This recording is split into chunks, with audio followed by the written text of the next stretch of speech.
네, 여러분 안녕하십니까? 벌써 4월 달 첫 주가 되었습니다. 오늘은 제가 바로 얼마 전에 미국에서 그 책을 한 권 주문해 가지고 읽은 책인데 그 책 내용을 잠깐 그 소개하는 이론적인 그 주제를 말씀드리기로 하겠습니다. 오늘 강의 제목을 강대국들의 회귀, 강대국들이 돌아왔다 이런 뜻입니다. 그 책의 부제가 러시아, 중국 그리고 다음번 세계 대전이라는 제목으로 되어 있습니다. 영어로는 The Return of Great Powers, Russia, China and the Next World War. 그러니까 중국, 러시아 때문에 이제 3차 대전이 날지 모르겠다라는 그런 내용의 책입니다. 그 책 뭐 여러분들이 잠깐 제가 보여드리면은 The Return of Great Powers라는 뭐 미국에서 3월 14일 날 출간된 책이니까 아주 새 책입니다. 이 책에 이제 보면은 그 역사가 쭉 변하는 과정을 설명을 하고 있는데 1989년에 베를린 장벽이 붕괴됐을 때 그때 사실은 많은 사람들이 놀랐습니다. 그래갖고 프란시스 후쿠야마라는 그 미국 하버드 대학 교수죠. 이 사람이 이제 역사가 끝났다라고 이제 희망적으로 선언을 했습니다. 역사가 끝났다는 건 뭐냐면은 저분은 그 변증법적으로 역사가 이제 갈등과 갈등, 그러니까 변증법적으로 이제 갈등과 갈등이 있고 그 갈등에 이제 정반합 해가지고 이 중간이 나온 다음에 그 합에 다시 이 반대되는 개념이 나오고 이런 식으로 역사가 변증법적으로 발전을 하는데 이제 자유주의가 마지막 승리를 했고 자유주의를 능가할 수 있는 그런 이데올로기는 나오지 않는다. 그래서 그런 의미에서 역사는 끝났다라고 아주 낙관적으로 시대를 분석을 했습니다. 그런데 이 저자는 스키토라는 그 CNN의 아주 유명한 기자입니다. 2022년 2월 달에 러시아가 우크라이나를 공격했을 때 그때 시점은 1939 모먼트, 1939라는 것은 2차 대전이 터지는 해가 1939년입니다. 이제 2차 대전이 터지는 그런 시대로 다시 돌아갔다. 그래서 역사는 결코 끝난 적이 없었고 잠시 우리가 이제 역사의 그 전쟁이라든가 갈등이 없다라고 이제 착각을 했었는데 역사가 잠시 멈췄을 뿐이다. 그리고 우리가 그 지난 몇십 년 동안에는 세계 질서가 있었죠. 세계화의 시대에 그래가지고 글로벌 오더가 있었는데 글로벌 오더는 끝났다. 그리고 세계 무대에서 강대국들이 다시 그 지배력이라고 제가 번역을 했지만은 영어로는 도미넌스라고 그랬습니다. 원래 강대국은 누군가를 지배하려 하죠.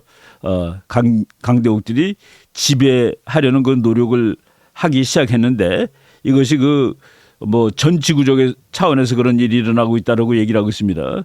헬싱키에서 베이징까지 그리고 호주에서 북극까지 그런 강대국의 파워 폴리틱스 이런 파워 스트러글 이런 것들이 일어나고 있다라고 이제 얘기를 하고 있는 겁니다.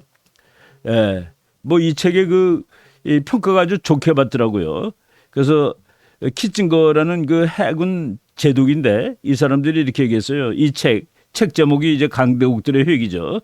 이 책은 우리의 정신을 번쩍 들게 만들고 만드는 책인데 그러나 미래의 전쟁, 국제적 영향력 그리고 국가들의 경쟁에 관한 필요한 관찰이다. 이 책을 한번 꼭 보라라는 그 얘기를 한 겁니다. 그리고 포린 폴리시라는 또 유명한 국제문제 잡지에서 이 강대국들이 다시 돌아왔다는 것은 정말 그 우리가 맞다고 생각하는 기대했던 제목이다라고 얘기를 했습니다.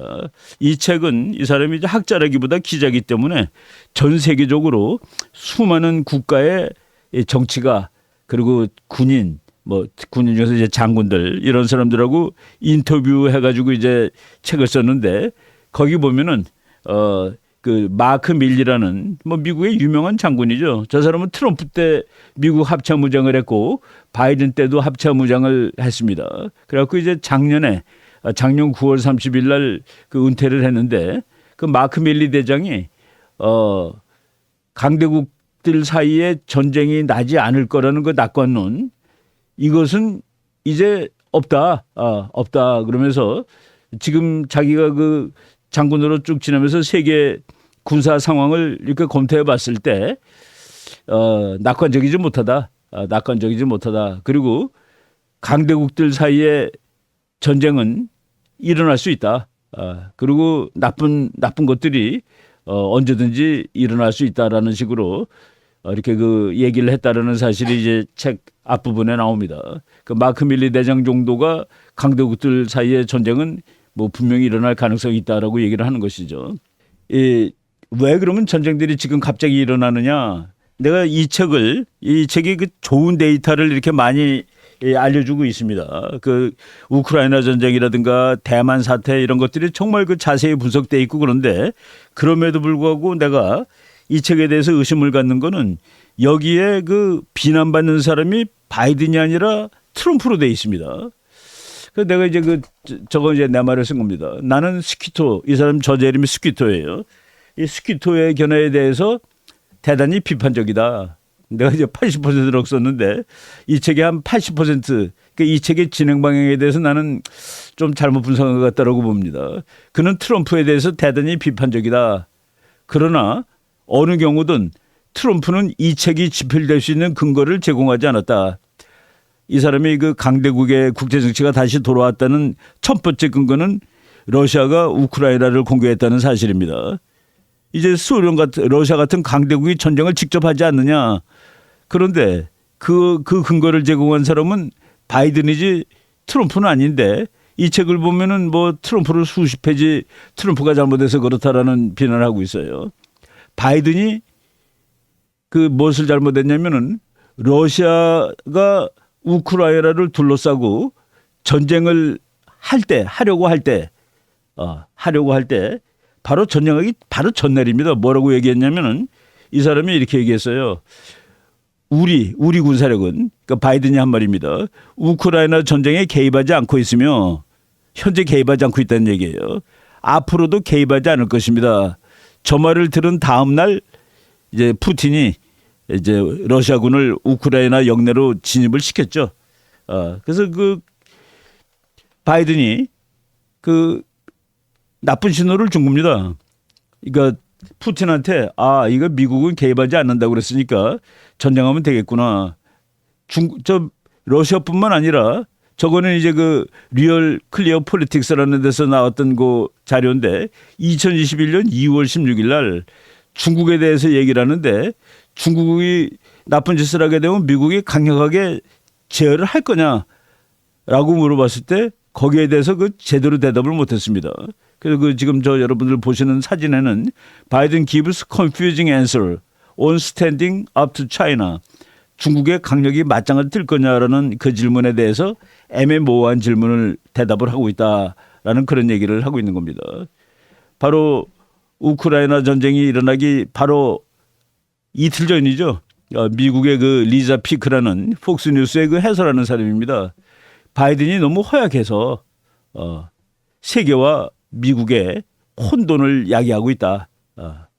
그 이전에는 세상이 괜찮았는데 그리고 미국의 적들이 조심성 있게 행동을 했는데 갑자기 그냥 전쟁 나는 세상이 되었다. 그리고 이 저자가 강대국이 돌아오는 세계가 되었다. 이 강대국이 돌아온 세계가 된 것은 우크라이나 전쟁 때문에 그렇다가 맞는데 그 원인이 무엇이냐에 대해서 왜 트럼프를 시비 거는지는 저는 잘 모르겠다는 생각이 들었습니다.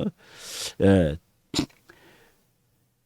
우리나라 한국 전쟁이 강대국들이 다 모여서 싸운 마지막 전쟁이라고 볼 수 있습니다. 1950년에서부터 53년까지 세계 뭐 대부분의 국가들이 그 당시에 강대국이 다 와서 싸웠죠. 유엔의 이름하에 16나라가 한국을 도와줬고 그리고 중국과 소련이 그 당시에 강대국인데 북한 편에 서서 싸웠습니다. 월남 전쟁은 뭐 미국이 싸웠지만은 저쪽 그 반대쪽에는 뭐 게릴라 베트콩이었으니까 그건 뭐 강대국 전쟁이라고 하긴 곤란합니다. 강대국 전쟁은 학자들이 정의 내릴 때 싸우는 양쪽에 강대국이 하나씩 껴있을 경우 최소한도 그를 강대국 전쟁이라고 그러는데 한국 전쟁과 같은 시대가 다시 돌아왔다라는 그런 얘기를 짐 스키토 기자가 얘기하고 있는 겁니다. 근데 이것은 뭐 학자들도 많이 얘기를 했죠. 제가 그 제일 선호하는 미어샤이머 교수의 강대국 국제정치의 비극. 여기서도 중국하고 미국이 필경 싸울 거다라고 얘기를 했습니다. 저 책이 마지막 장이 마지막 챕터의 제목이 Can China Rise Peacefully? 중국은 평화적으로 부상할 수 있는가? 이 저자 미어샤이머 교수는 아유 그건 말도 안 되는 소리지. 결단코 노입니다. 저 책에서 우리가 유추할 수 있는 것은 중국이 미국만큼 힘이 세지면 반드시 전쟁이 난다. 전쟁이 안 나기 위해서는 중국의 힘이 꺾어지는 수밖에 없다. 라고 얘기했는데 바로 저것도 이 국제정치가 다시 강대국이 돌아온 그런 세상의 정치가 된다는 말을 저 책에서도 하고 있는 겁니다. 저기에 미어샤이머 교수 책을 이제 제가 저 책을 번역하면서 저자한테 한국 독자들한테 서문을 하나 써달라고 그랬더니 참 그 무시무시한 서문을 써서 보냈습니다. 저 사람이 그 한국판 서문에 나오는 말이에요. 만약 중국의 고도 성장이 정지되고 중국이 아시아를 지배할 가능성이 없게 될 경우, 중국이 이제 더 이상 크지 않을 경우 미국은 아마도 아시아에 주둔하고 있는 미군 대부분을 본국으로 철수시킬 것입니다. 뭡니까? 주한미군을 두고 있는 가장 중요한 이유는 미국의 그 가장 큰 라이벌인 중국을 견제하기 위해서다라고 아주 노골적으로 말하고 있는 것이죠. 그렇기 때문에 중국이 아시아를 지배할 의도를 품을 정도로 막강해지지 않는다면 미국은 이 지역에서 철수할 것이고 한국에 대한 안보 제공을 중지할 가능성이 있습니다. 내가 저분을 만났을 때 솔직한 선문을 써줘서 고맙다라고 얘기를 한 적이 있었습니다. 그런데 미국이 보기에 중국이 별 볼 일 없다 하더라도 한국한테는 그 중국은 대단히 위험한 중국이 될 겁니다. 그래서 우리한테 조언하는 거예요. 그러나 한국은 지속적으로 위험한 이웃들 사이에서 살아가야 할 것이고 국가의 생존에 대해 염려해야 할 것입니다. 미국이 핵우산이 없어질 경우 한국 스스로 핵무장을 해야 하느냐에 대해서도 생각해야 할 것입니다. 저것이 현실 국제정치입니다. 미국이 지금 중국이 막 부상하고 있기 때문에 그래서 전략적으로 한국이 소중한 것이죠. 중국이 망하거나 허약해져 가지고 혹시 중국이 한국을 점령하더라도 그것이 미국의 세계 이익에 미국의 대세에 큰 영향을 주지 않는다면은 뭐 주한미군 간다라는 얘기입니다. 6.25 이전이 바로 그런 상황이죠. 이런 식으로 세계가 돌아가죠. 스키토라는 이 저자가 세계의 많은 지도자를 만났는데 푸틴과 시진핑이 지금 급하대요. 여기서 이제 급하다. 그러니까 무언가 쫓기고 있다. Feel the pressure of time. 그러니까 시간의 압박을 받고 있다. 그러니까 푸틴의 경우는 지금 당장 무엇인가를 해야 한다. 뭔가를 해가지고 러시아가 살아있다는 걸 보여줘야 한대요. 그렇지 않으면 러시아는 for the relegated to irrelevance as a great power. 러시아는 강대국의 대열에서 날아가는 겁니다. 탈락하는 겁니다. 그래서 뭔가를 해야 된답니다. 그래서 지금 시끄럽게 전쟁하는 것이죠. 그리고 시진핑을 만나본 많은 정치가들이 지금이 대만을 공격할 수 있는 가장 좋은 시기라고 생각할 수 있다. 이거 우리가 여러 번 얘기했는데 앞으로 시간이 지나면은 기회를 놓칠 수도 있다라고 이제 생각하는 거예요. 그리고 지금까지 중공은 대만 공격을 자제를 했는데 자제했다라기보다는 자제를 강요당했다. 즉 억제당하고 있었다라고 이제 보고 있습니다. 제가 이제 중국이 지금 시진핑이 중국이 대만을 공격할 수 있는 가장 좋은 시점이라기보다도 아마도 마지막 시점이다라고 생각할 수 있는 그런 견해를 주장한 학자입니다.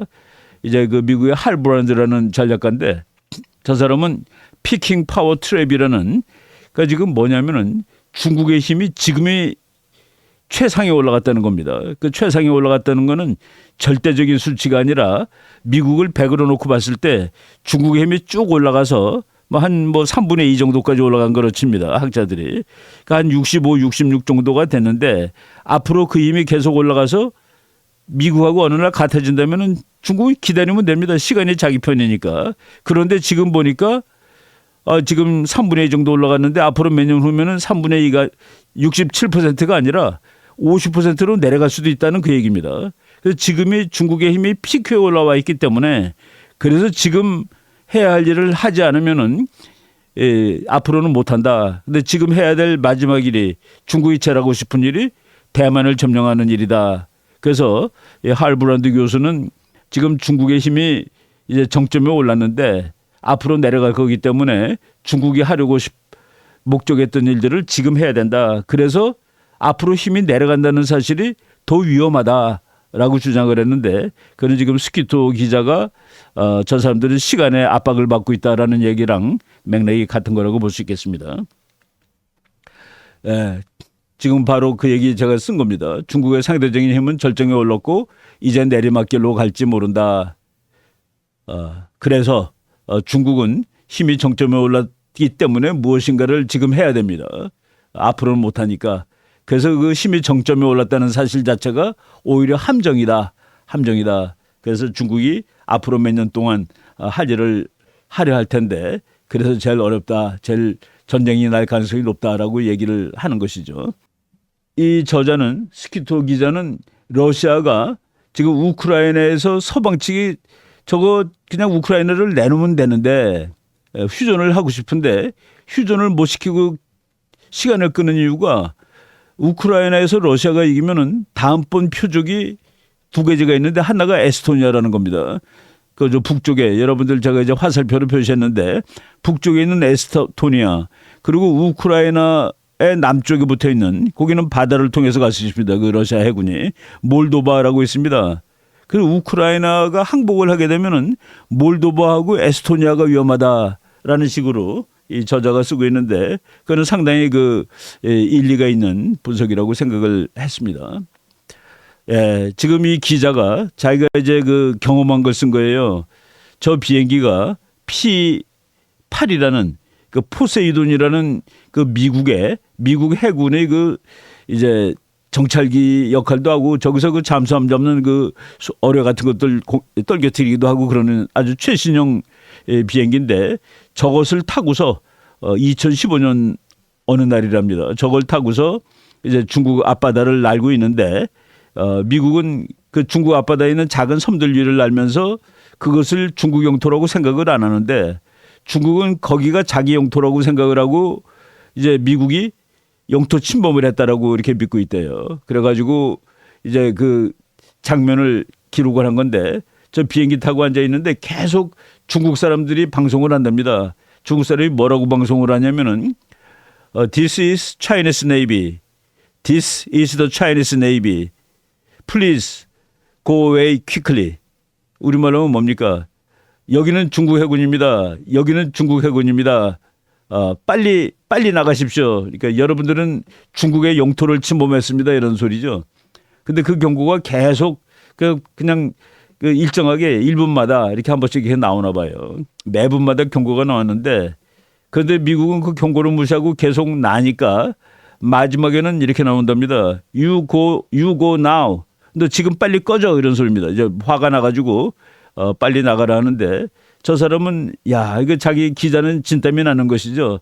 이러다 중국이 미사일이라도 발사하면은 바로 이런 사실이 있었고 요거보다 이제 좀 더 먼저에 그 부시 대통령 때 미국 정찰기가 해남도라는 섬 부근을 날고 있었는데 중국 전투기가 하도 가까이 왔다가 서로 부딪혀가지고 중국 비행기는 뭐 추락해가지고 그 조종사가 죽었고 그리고 미국 정찰기가 해남도에 불시착해가지고 뭐 24명의 승무원이 한 11일 동안 잡혀 있었던 적도 있었습니다. 그때만 하더라도 미국이 압도적으로 힘이 셀 때니까 중국이 그때는 사실 굴복을 한 거랑 마찬가지인데 지금 그런 일이 일어나면 어떡할까라는 것이 이 기자의 그 염려입니다.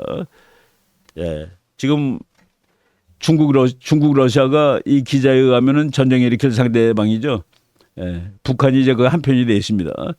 여기에 대항하는 세력이 미국, 일본, 한국인데 그동안에 우리나라가 일본하고 이제 척을 지고 있었고 그리고 북한, 중국 등하고 가까이 지내고 있으면서 그 전선이 형성되지 못했습니다. 그래서 아주 그 기묘한 국제정치적으로 이상한 상황이 이제 존재했었는데 그것이 바로 그 지난번 정권 특히 이제 문재인 정부 시절이죠. 우리가 중국하고 친하게 지내겠다고 그러고 같은 편이 돼야 일본하고는 그 적국처럼 이제 행동을 했었기 때문에 그렇습니다. 예, 근데 지금 그것이 이제 우리는 뭐 다시 그 제대로 국제 정치를 하고 있는데, 제가 그 우리가 어느 편에 서야 되느냐 이렇게 싸울 때 그거를 그 우리나라의 그 유명한 뭐 논설위원이라든가 또 전문가들이 이미 얘기를 했습니다. 우리는 그 미국과 일본 편에 서는 것이죠. 패권 경쟁을 벌이는 중국과 미국 사이에서 혼자 영리한 채 하는 것보다 미련한 짓은 없다. 안보는 미국, 장사는 중국과 편리하다는 걸 모르는 나라가 어디 있느냐. 이런 상황에서 중립이란 누구도 건드리지 못하는 나라가 아니다. 아무나 건드려도 되는 나라라는 뜻이다. 예, 뭐 최근에 우리나라 정치가가 중국에도 쉐쉐, 대만에도 쉐쉐하면 되는데 우리가 그 중립 쓰면은 그러면 아무나 우리 와서 건드리는 겁니다. 우리나라가 중립을 하게 되면은 미국이나 중국 먼저 와서 우리를 건드리는 나라가 그 경쟁에서 이길 수 있어요. 그래서 우리는 중립을 쓸 수가 없죠. 그럼 누구 편에 서야 됩니까? 이기는 편에 서는 것이죠.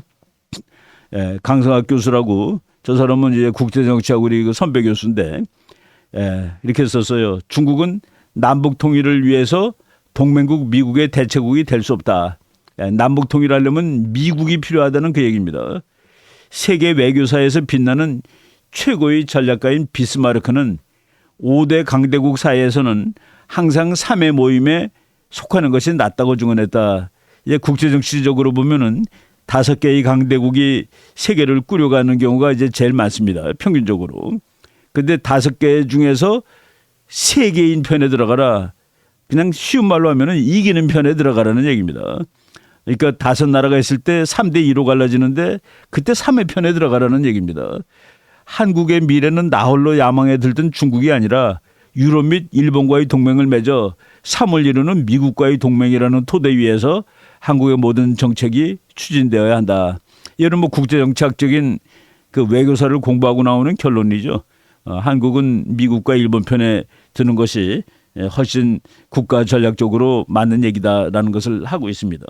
그래서 오늘 제가 그 책을 최근에 이제 미국에서 구입한 책을 읽어보면서 강대국들이 이제 우리나라 주변에서 갈등을 벌이고 있는데 누구 편에 서느냐를 그 얘기를 했습니다. 이 책이 강대국이 돌아온 것은 맞게 분석을 하고 나머지 그 자세한 사항도 상당히 자세하게 분석을 다 했는데 전체적으로 봤을 때 왜 그러면 강대국이 국제정치에 다시 돌아왔을까? 그 본질적인 이유는 무엇일까? 저는 그 본질적인 이유가 지금 미국의 리더십이 문제가 있는 것이 아닌가라고 생각을 합니다. 바이든의 문제점 때문에 소련, 러시아라는 강대국이 전쟁도 막 일으키는 시대가 되었다라고 봐야 되는데 이 책의 뒷부분은 오히려 트럼프를 비난하는데 큰 부분을 할애하고 있어서 그런 얘기를 제가 조금 좀 비판적으로 말씀을 드렸습니다. 제가 이제 넘기다 보니까 한 페이지를 빨리 넘겼는데 김하중 대사라고 우리나라 대사 중에서 중국 대사를 가장 오래 하신 분입니다. 6년 5개월 하신 분이 있는데 그분한테 우리나라 그 기자들이 한번 질문한 적이 있었어요. 지금 미국하고 중국이 다투는데 우리의 입장은 무엇이 되어야 하느냐라고 물어봤습니다. 저분은 뭐 중국말도 참 잘하시고 서울대학교 중국어과를 중국문학과 졸업하신 분인데 저 사람이 이렇게 대답을 했습니다. 진부한 얘기 같은데 우리에게 제일 중요한 나라는 미국이다. 지구상 어떤 나라도 미국을 대신할 수 없다.